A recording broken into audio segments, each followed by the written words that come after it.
हरियाणा में भी इलेक्शन भी आने वाले हैं, तो कहीं ना कहीं निराश हुई है हरियाणा की जनता के हरियाणा को जैसे बिहार और आंध्र प्रदेश को कुछ दिया गया वैसे नहीं दिया गया। सीता साहब तो चैलेंज करते बड़ौली जी नजर आए कि 10 सालों में क्या किया है सरकार के, कोई एक पोर्टल के अलावा कोई एक कार्य गिना दे, कहते कि पोर्टल सरकार है ये। आज कांग्रेस के नेता कुछ जेल में हैं, कुछ बेल पे हैं। वो जो कारनामे उन्होंने किए हैं वो उन्हीं का परिणाम है। चुनाव का समय आता है तो कांग्रेस पार्टी आरोप लगाने का काम जरूर करती है।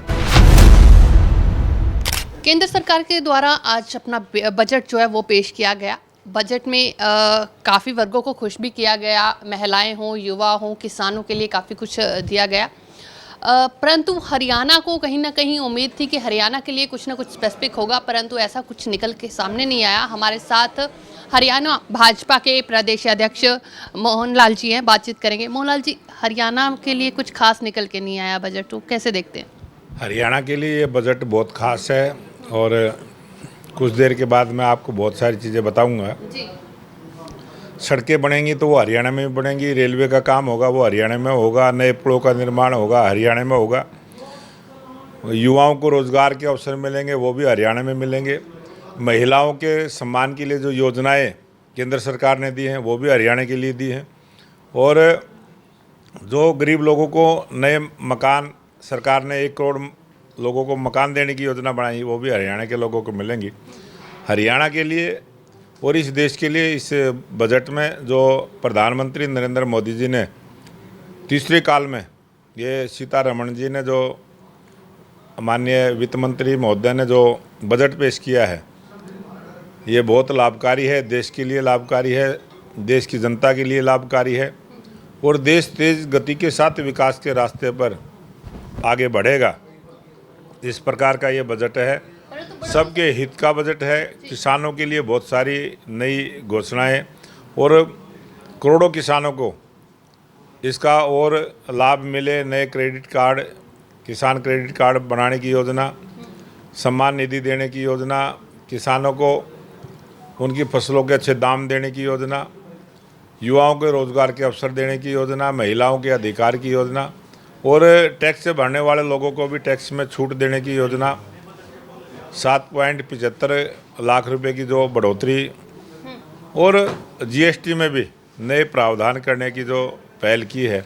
मैं ये मानता हूँ कि ये इस प्रकार का सर्वव्यापी, सर्वस्पर्शी, सबके लाभ का बजट, और ये बजट देश की जो सोच है, देश किस प्रकार से आगे बढ़ रहा है, ये देश के लोकप्रिय प्रधानमंत्री नरेंद्र मोदी जी की सरकार का बजट ये बहुत ही लाभकारी है। मैं इसकी बहुत बहुत प्रशंसा करता हूं और भारत सरकार को इस बजट के लिए बधाई देता हूं। परंतु बड़ौली साहब, अगर बात करें जहाँ जहाँ भाजपा की सरकार है, प्रदेशों की अगर बात करें, तो कहीं ना कहीं उम्मीद थी कि वहाँ पे हो सकता है कि कुछ स्पेसिफिक ज़्यादा दिया जाएगा, जैसे कि बिहार और आंध्र प्रदेश को दिया गया, परंतु हरियाणा में भी इलेक्शन भी आने वाले हैं, तो कहीं ना कहीं निराश हुई है हरियाणा की जनता के हरियाणा को जैसे बिहार और आंध्र प्रदेश को कुछ दिया गया वैसे नहीं दिया गया।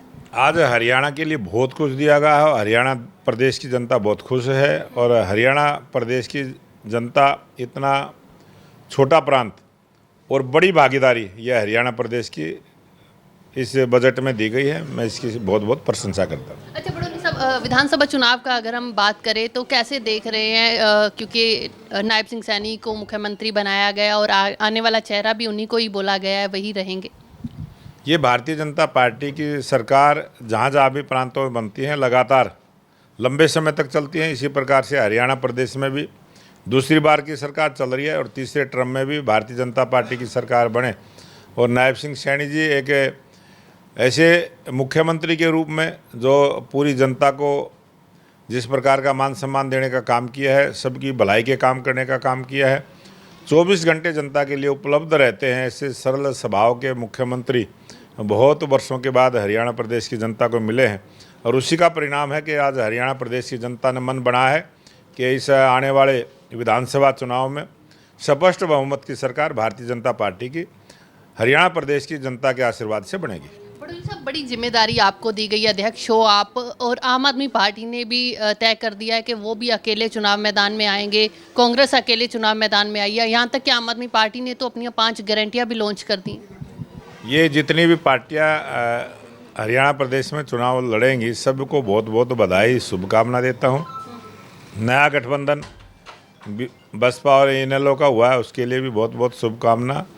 और हरियाणा प्रदेश की जनता ने जो मन बनाया है, हरियाणा प्रदेश की जनता जिस प्रकार से भारतीय जनता पार्टी की सरकार से खुश है, मुझे बड़ी उम्मीद है कि इस विधानसभा चुनाव में बहुत बड़े मार्जिन के साथ भारतीय जनता पार्टी के विधायक जीत के आएंगे और अच्छी सरकार, सबके सुख दुख की साथी सरकार, गरीब कल्याण की योजनाओं को लागू करने वाली सरकार तीसरी बार भारतीय जनता पार्टी की बनेगी। हुड्डा साहब तो चैलेंज करते बड़ौली जी नजर आए कि 10 सालों में क्या किया है सरकार के, कोई एक पोर्टल के अलावा कोई एक कार्य गिना दे। कहते कि पोर्टल सरकार है, ये सिर्फ पोर्टल लॉन्च करती है, कोई कार्य नहीं हुआ।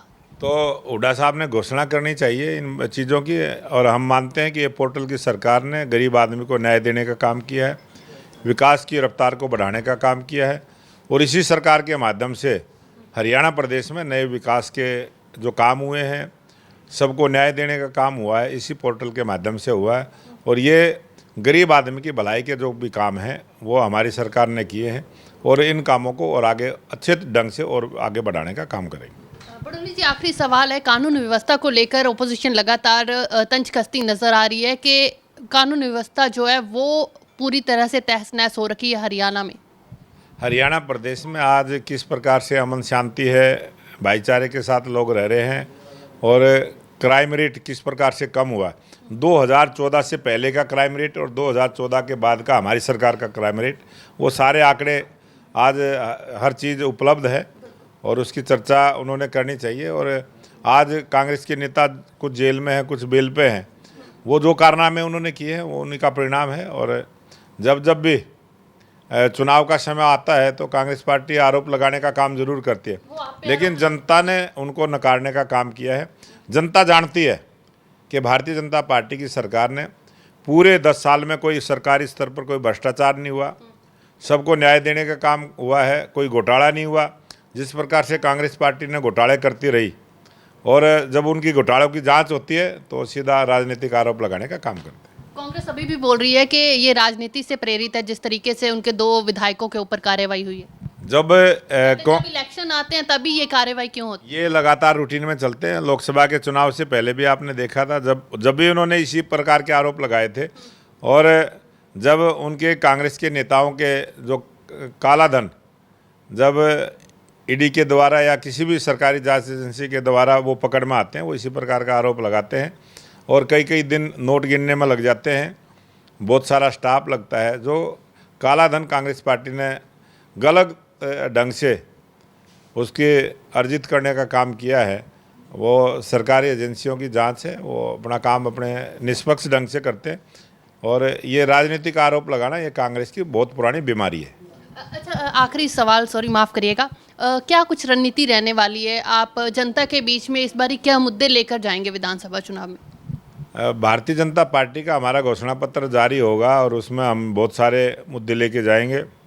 और सबसे बड़ा मुद्दा हमारा, जो हमने 10 वर्ष तक लगातार सेवा ही संगठन के माध्यम से सरकार ने जो काम किया, पार्टी के कार्यकर्ता उन 10 वर्षों की सरकार की उपलब्धियों को लेके जनता के बीच में जाएंगे और जनता को बताने का काम करेंगे। जी, बहुत बहुत धन्यवाद। तो ये थे हमारे साथ भाजपा प्रदेश अध्यक्ष मोहनलाल बड़ौली, जिन्होंने साफ कह दिया है कि हम अपने 10 सालों के कार्य को लेकर जनता के बीच में जाएंगे। इसके साथ घोषणा पत्र जो है वो हम लॉन्च करेंगे, उसके साथ जनता के बीच में जाएंगे। खैर, देखना होगा कि इस बार जनता किसके नाम पर मोहर लगाती।